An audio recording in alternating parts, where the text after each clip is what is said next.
more about what those terms mean. Okay, now this I'm just going to read to you. This is not something you have to write down, so don't get in a panic. No fish can reproduce immediately after hatching from its egg. Like humans, they have to mature first. As it matures, hormones are released, and those chemical signals travel through the fish's body. They stimulate the fish's reproductive organs rather, to begin to change. The if the fish is to become female, then the reproductive organs produce fish eggs, as well as other hormones that cause the fish to behave, look, function as a female. In males, the reproductive organs produce sperm cells. Fish begins to behave, function, and appear like males do. In fish that change gender, and those examples are parrotfish and anemone fish, only parts of the reproductive system mature at first. It lives as whatever gender for a time. But when it reaches a certain age or its mate dies, those initial reproductive organs can wither away. And other reproductive organs can mature so that the fish becomes the other gender. What causes the change? The answer is hormones. So it's a chemical activity. All right, the next thing we're going to talk about. So I'm going to go back to this just temporarily. So we have oviparous. So the reason I'm going back to that is we're going to talk about a couple more terms. So oviparous is the eggs are laid, the female lays the eggs, the male comes along and covers those eggs with sperm, and so the fertilization occurs outside. The maturation of the eggs occurs outside. So that's oviparous. Then we have, let me get rid of this. Too hard to see here. I don't know what we got going there. Okay, let's try that. We have ovoviviparous. That's the eggs develop inside the female, but they use the yolk for food supply. So imagine, since something that has the yolk in it, a familiar example would be a chicken egg. So that would be the equivalent of the chicken egg, that hard-shelled chicken egg, developing inside the hen. Okay. The point being, even though it's getting nutrients in and of itself, there's no exchange of nutrients between the parent chicken in our false scenario, but the hen would not be feeding that egg. It would only be protecting the egg. The feed would already be in there in the form of the yolk. So that's actually what happens. Of course, it's not a hard-shelled egg, but that's also what happens in, as it says here, guppies. So they develop in the female, but there's no nutrition provided by the female parent. So that's ovoviviparous. So the first one was oviparous, and oviparous meant there was fertilization externally.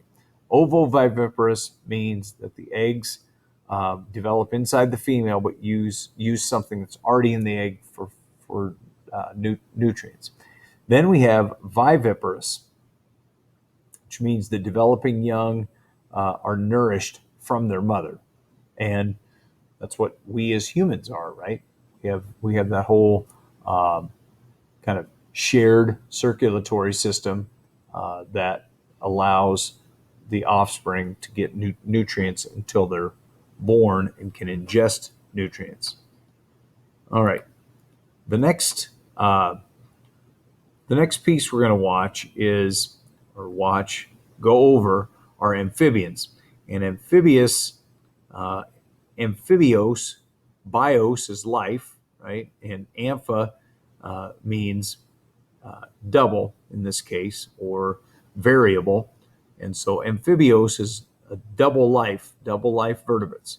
And the reason those pictures are on there is those things, and you're probably more familiar with amphibious like military vehicles where they can drive them out in the water and they float. But here you have a couple of examples of amphibious vehicles that people might own recreationally, where they could drive out into the water. And if you've ever seen the old show Get Smart, I think that's what Maxwell Smart might have had. Not the new movie, the old one. Okay, so amphibians, they are terrestrial as adults. And all that terrestrial means is that they live on land or can live on land. So amphibians are terrestrial as adults. Now, I don't know if you're familiar. I'm referencing old things now, but there was a movie. I don't remember if it was late '70s. I think it might have been early '80s, but it was called. Actually, I'm pretty sure it was in the '80s. The Extraterrestrial, right? E.T. You might know him from the Reese's Pieces commercials. But at any rate, all that meant was that this alien was from somewhere other than Earth. That's the name extraterrestrial. So terrestrial just means Earth dwelling. So they're terrestrials adults that can live on land, and they're usually tetrapod. And tetra means four, and pod means foot or leg. So they're four-legged, and they have to have again a bony structure to be able to support their weight on land. They're aquatic as larvae, and that would include tadpoles. So, kind of interesting that a tadpole, first of all, there's, as it says here, metamorphosis that goes on. Very different from what we as primates, or specifically as humans, do. We're born, and there's some development, granted, but it's not hard to see that when a child is born, that it's a human child. And that human, although its features may be very small or whatever, basically gets larger. There are some developmental changes that occur, undoubtedly, but mostly it's just the size of the individual. Not so with not so with amphibians. Amphibians develop much differently. They metamorphose. So they go from a tadpole that has no legs and has to be in the water in order to breathe with gills to an adult that has four legs and mostly is capable of breathing on land. They have moist skin, no scales or claws. They require a moist habitat for reproduction because the egg has no shell. So if they didn't lay the egg in a place where it was wet, the egg would dry out, and if it dries out, it's not going to survive. Um, and in some cases, the water also, besides keeping the eggs from drying out, acts as a medium, means a go-between. So that's what allows the male to just cover the eggs with sperm and have them, at least some of them, be fertilized because the water acts as the go-between. Skin has no scales or fur, so they're not really meant for really dry. They're not made to keep warm, so it's comparing them to uh, reptiles and mammals. And they're also able, to use their skin for respiration. And if you remember when we dissected frogs last week, you saw when you peel back the skin of their back, just full of blood vessels. It was just like a web of vessels in there. Okay, they evolved. They evolved from. They evolved from. Uh, from freshwater lobe-finned fish. And those lobe-finned fish that we referred to earlier, probably not a coelacanth, but a coelacanth is a lobe-finned fish. And what you have to understand is one of the real challenges, one of them is to breathe air outside of gills and outside of water. That's certainly one of the things that metabolically they had to overcome. But they also had to be able to support their body weight. A regular fish, a regular ray fin fish, couldn't support its body weight on the bank because it's just got these flimsy fins. Lobe fin fish has some ability to do that, and they believe evolved into what we now see as amphibians. Three orders based on the mode of locomotion and presence of a tail. And what I want you to be doing right now is I want you to be flipped open to the graphic organizer. And if you look at the graphic organizer, this first division was going to be we had chordates, and then we had invertebrate chordates, and then we had vertebrate chordates, and then we had jawless fish, and then we had cartilaginous fish. Then we had ray-finned fish, or bony fish, osteichthyes, I should say. And then we get into the amphibians. And if you look there, it's pretty clear that the amphibians are divided into 3 orders in this case. And guys, it's also it's also critical that you understand some of these we're jumping around. It might be something smaller. It might be a class. It might be an order. These actually are all classes of chordates for the most part, except Uroencephalocordata. I think it's a different. But just follow the sequence down. So if this is amphibians, these would be the 3. Those would be the 3 orders of amphibians right there. So first of all, mode of locomotion and presence of a tail. The first group we're going to talk about has tails. And if you remember, what's a tail fin of a fish called?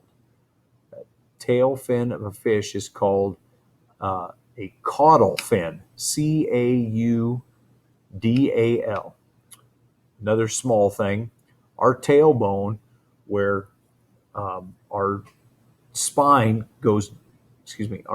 cord goes down through our vertebrae, and then at the bottom it branches out like this. Our spinal cord, after it leaves the last vertebrae down by our tailbone, it branches out, flares out like this.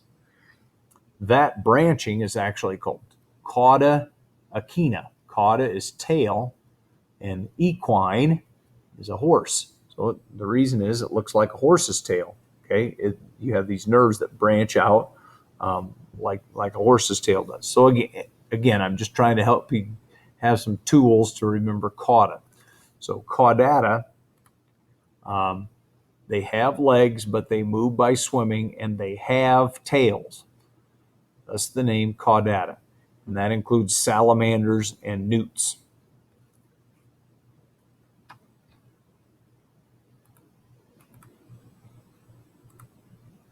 Okay, so that includes salamanders and newts.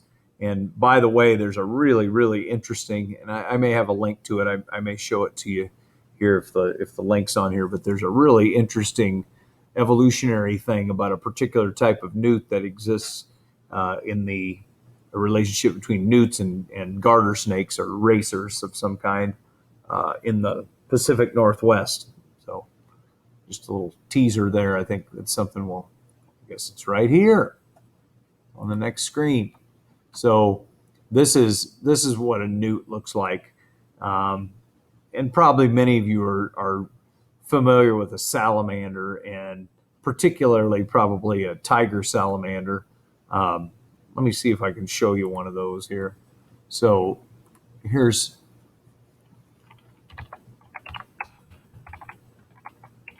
if you've seen a salamander around here, it probably looks something like this. They're not super common, but they're fairly common. So I don't know if any of you've seen something like that, but they're kind of an interesting.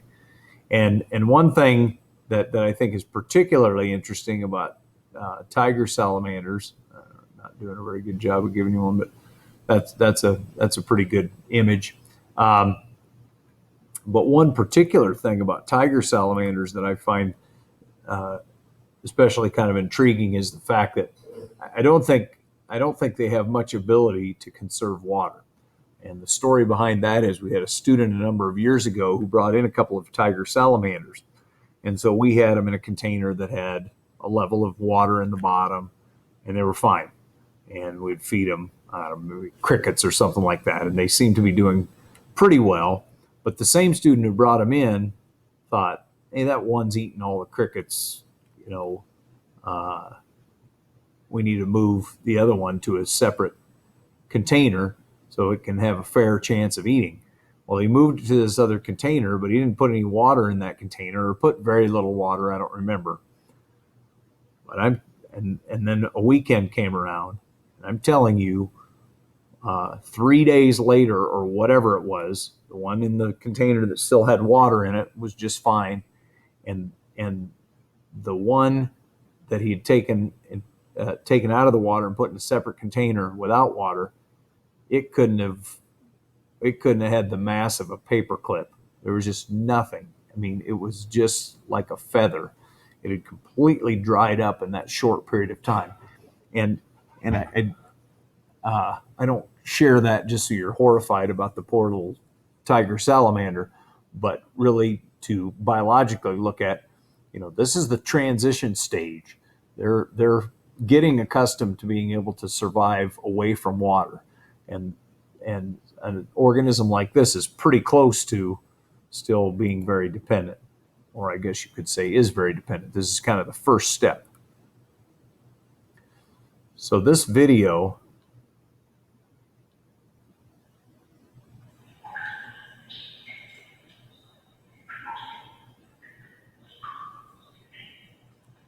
this is not what I was after.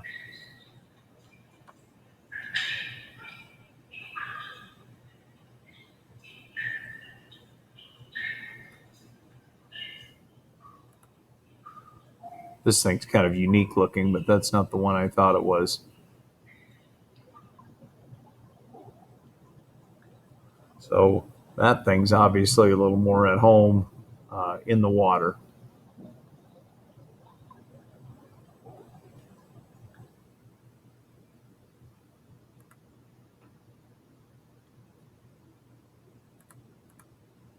All right, well, that wasn't the thing I thought it was going to be, but anyway, that's another picture of, I think we may get to the other video here eventually, but that was just an example of one, not the evolutionary trend. So the next one is an Anura, and Anura has strong legs for jumping. So without looking at the third bullet, you could probably have figured out that includes frogs and toads. And if you think about what we saw in the lab, they're very much structured for that ability to jump and to climb. There's some really interesting video on some of the life videos about frogs that climb up into trees. Don't really jump, but actually climb. They lack tails as an adult. Does a frog have a tail ever? Because remember, we said that a post-anal tail was one of the things that made a chordate. And obviously, we don't see that tail on an adult frog, but we do see it on the tadpoles. So that includes frogs and toads. And at any point in here, if it's going too fast for you to get it written down, by all means, pause it so we can get that done. Okay, and the last one, and this is the one that I think is the hardest to remember because it's just not something we're familiar with.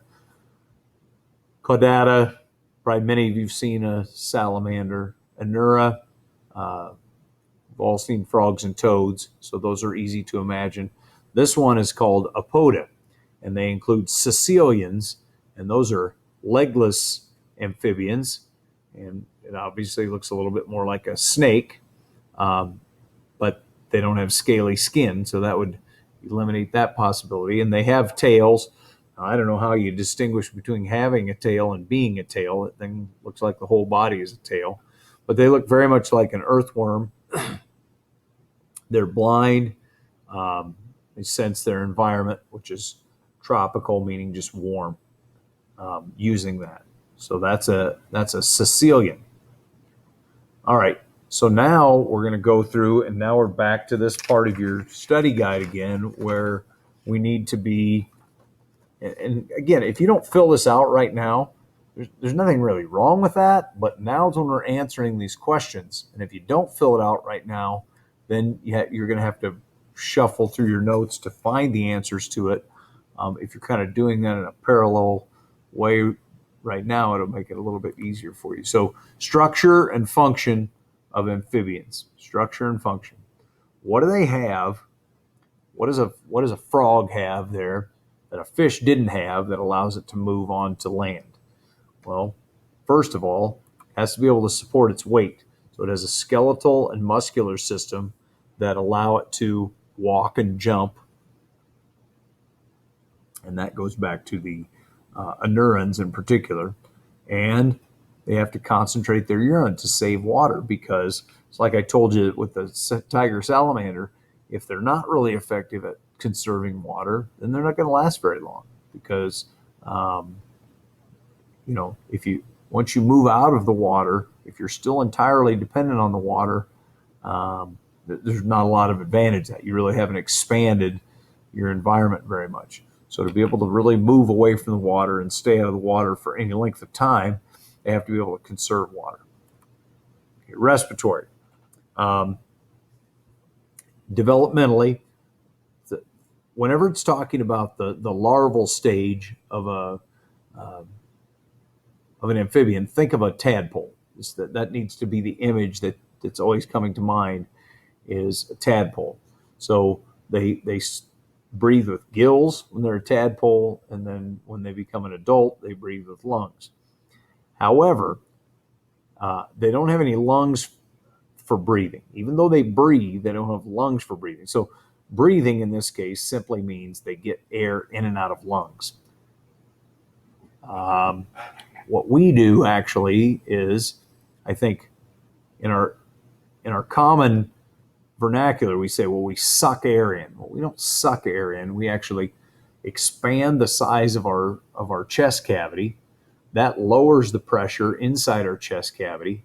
The pressure outside in the room around us is higher than, and air pushes in.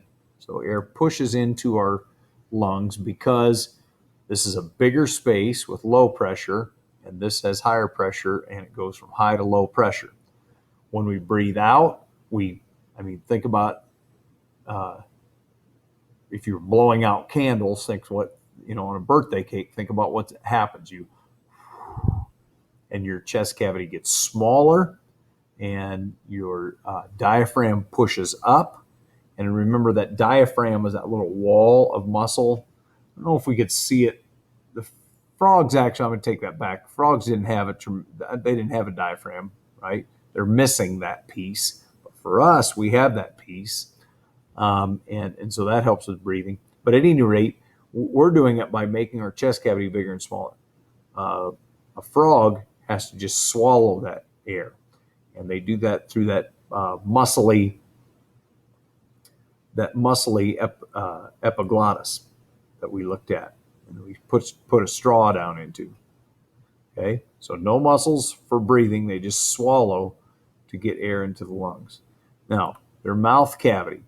What we're saying by that is they get air through gills, they get air through their mouth cavity, so it's a moist cavity, and through their skin. Those are all thin and moist. Thin is important because the air has to move. If this is our blood in vessels, the oxygen has to move right up against it for that exchange to occur. If the skin were thick, now the oxygen is clear down here, and the vessels are up here, and there's just not going to be much exchange.